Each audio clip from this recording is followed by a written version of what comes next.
here in Dallas for Sevens Day. It's going to be absolutely epic. The Sunoco FDRX7 we built in Puerto Rico is here. We're going to see it, see the car culture, the rotary community out here in Dallas. Is going to be an absolute blast. We're thinking about building a shop drift car, and we absolutely love FDs, but we're going to change it up and maybe think about doing an FC. So while I'm here in Dallas, we're going to check out a couple of local builds and see if that's something we're interested in.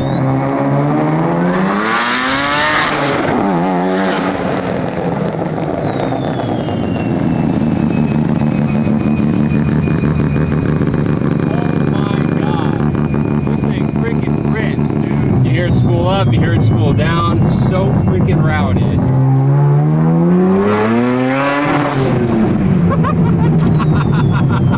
I gotta have one. I gotta have a Bridgeport now. This thing feels so good. That's insane, dude. The power band is freaking ridiculous.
So rowdy, dude.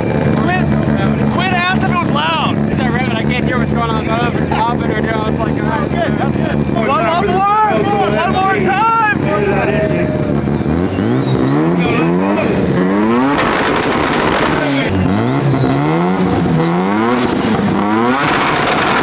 Beautiful FDRX7. Jeez, man, that sounded great. Everybody came out for Sevens Day, and there's a lot of really cool, really clean cars, so I want to walk around the lot, and Chris is here from Crispy Mia somewhere. Check this thing out. This is a Formula Mazda car.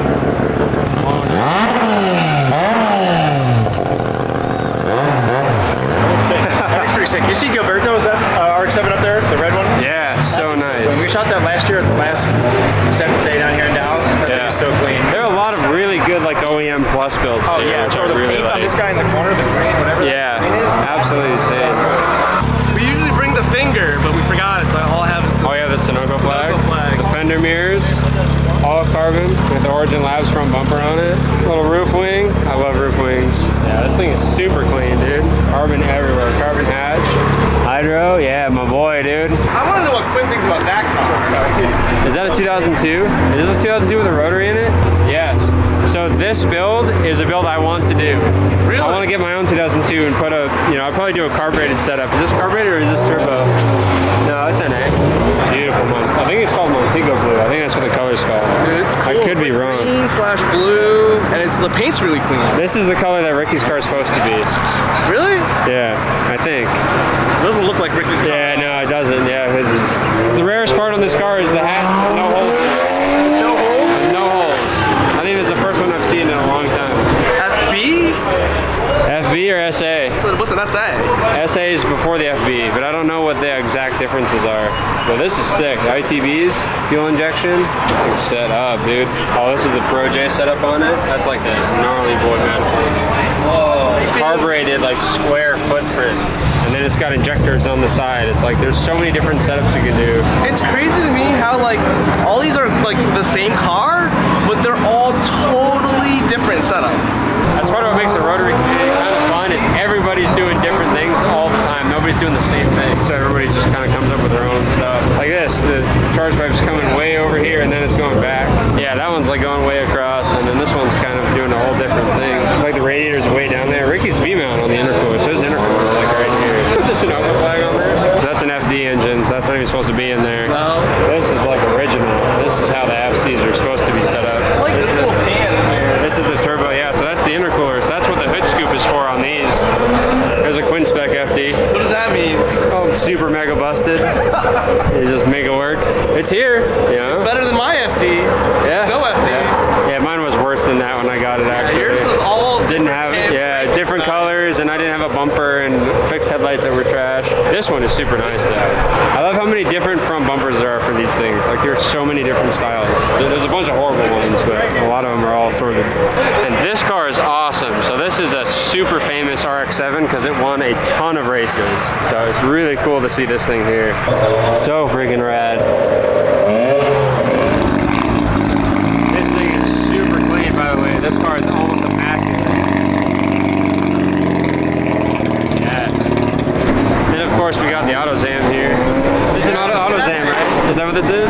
I think that's what they're called. I've only seen one before. When we were building the electric Z, the shop we were working with, they had one. Yeah. What's funny is they actually make a Mazda speed version of this. What? It's not an RX-7, it's not a rotary car, but it definitely earns its spot here for sure, which is really You know what I like about this? A little patchwork. That's cool. I've never seen good, huh? Yeah, these things are rad, dude. They're so small, it's ridiculous. So while we're here in Dallas, we're gonna stop by 144 Printhouse and Race Studio. This is a really rad shop run by Nate Hamilton. He's got a really cool operation going on here, and I can't wait to see it. Let's head in and check it out. What's up?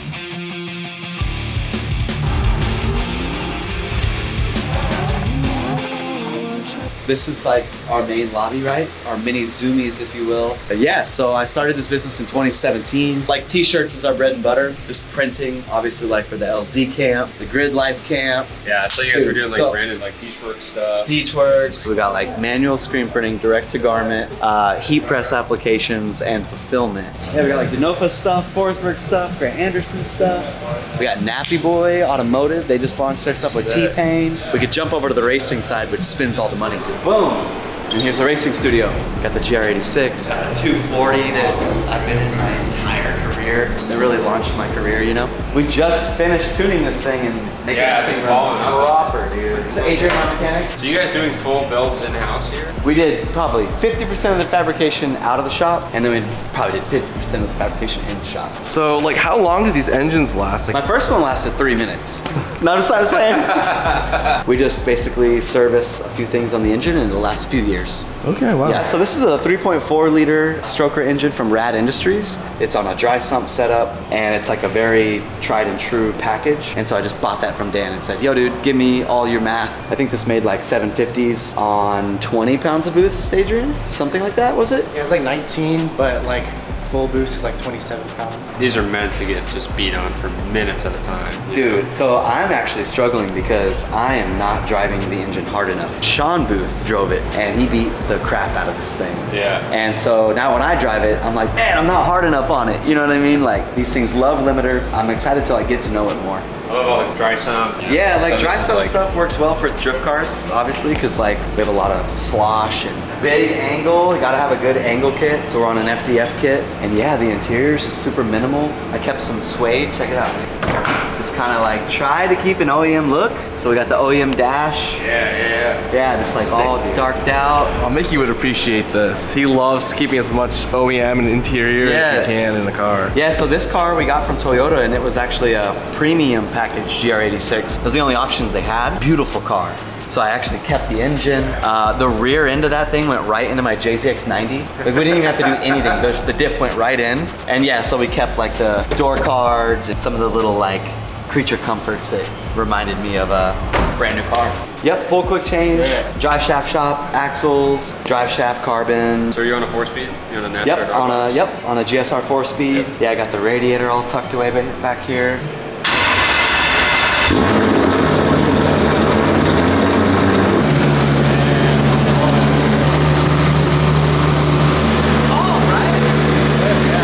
So freaking dude. JZs are so good. I love them.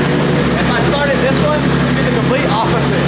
Yeah. You know, just super loud.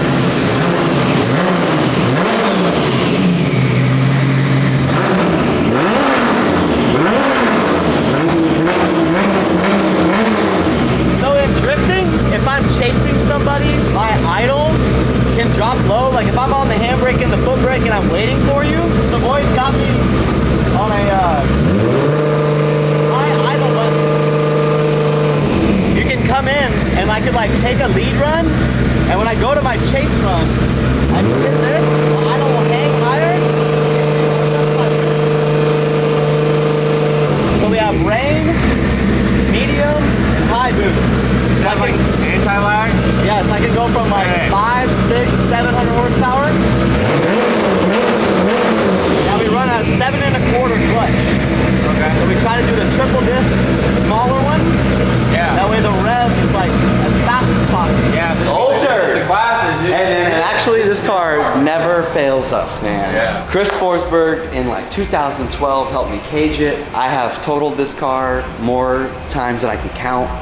The frame's bent. We just keep splashing new liveries on it. Like it's literally just kind of like a creative tool to like just keep the energy flowing at the shop. I appreciate people who don't like cars died.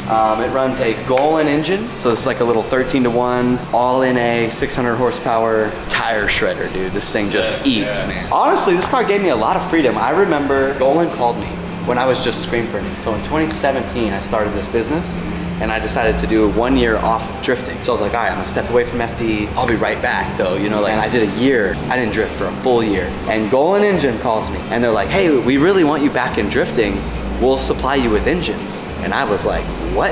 And so the point, all that to say was like, once I had engine support, I drove the car so hard. And once I realized that this car was already like thrashed, this gave me a lot of freedom to like actually becoming the driver I am today. Yeah. Whereas I was so nervous to hurt it, I was so nervous to break it, because I could barely afford it at that time. And I got through that phase with this car.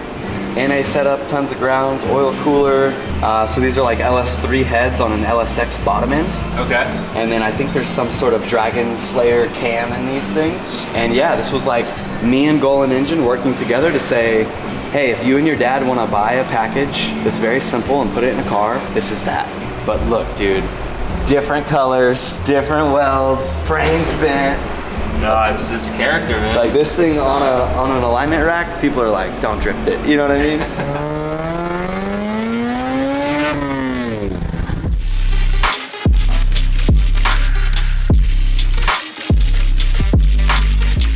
So first up, we have Tristan and his FCRX7. Tell me a little bit about your car, starting with the engine setup you got here. It's a 6-port NA 13B. We did a peripheral port. For those of you that don't know, the peripheral port is the biggest port you can do on these motors. We have a Davies Craig electric water pump, LS coils, and the Atkins relocation kit. As far as the motor goes, I absolutely love how simple this setup is. You can see everything. It's very serviceable and it's very manageable. Do you track this thing? I actually drifted. Okay, so tell me what you've done to the chassis, suspension, steering, all that stuff to get this thing on the track. Angle mods, we got cut knuckles, rack spacers, and lower ball joint extensions. This was a manual rack. We have electric power steering now to help with the assist. We got Part Shop Max coils. Full rear end is solid bushings all around. For drifting in FC, you definitely want to delete the rear steer. Yeah, I absolutely love the stance and the look of this car, especially with the stock body. It's so clean. It's like almost too low, but it's like, it looks so freaking good, man. So let's move on to the interior of the car. What have you done to change it, adjust it, set it up for how you want to drive this thing? Sparco Sprint seats, Sparco wheel, and the short shifter has an REMMA shift knob, a weighted shift knob. This thing is in great shape, man. I love it. You do street drive this, right? So you're still full interior. None of the door cards are completely gone. The center console's still there. I used to be like that. Yeah. As a young person, you know, strip the interior. But now, you know, I'm really starting to appreciate having a full interior.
This is Mark and his FCRX7. You just told me you bought this in 2009.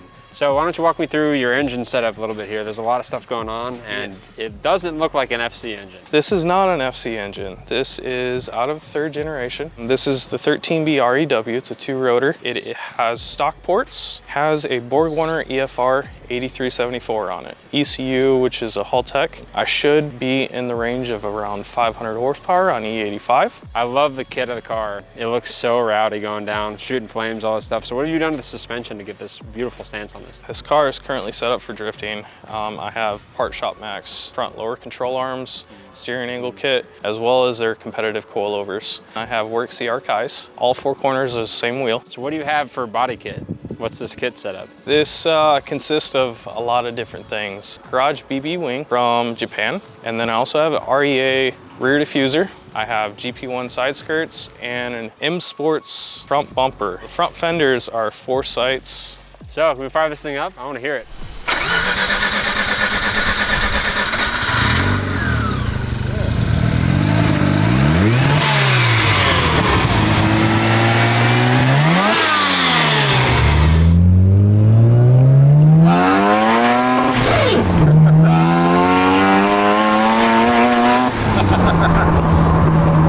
That sounds fantastic, dude. That sounds freaking fantastic.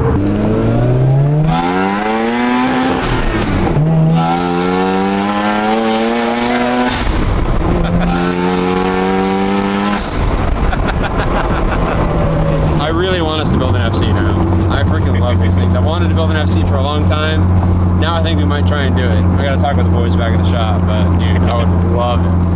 Vic and I are back in San Diego. The Texas trip was an absolute blast. It was so cool to meet the local Rotary community in Dallas. I'm gonna get with the team here and discuss about building an FC for a drift car. So drop some comments down below if you guys want to see us build an FC here in-house at throtl. I think it's a great idea. I've got quite a few good ideas from the builds we saw in Texas. And that's gonna be it for today's episode, guys. Thank you guys so much for watching. As always, don't forget to subscribe to the channel, drop a comment down below, throw a like up on this video, and we'll see you guys in the next episode. Peace.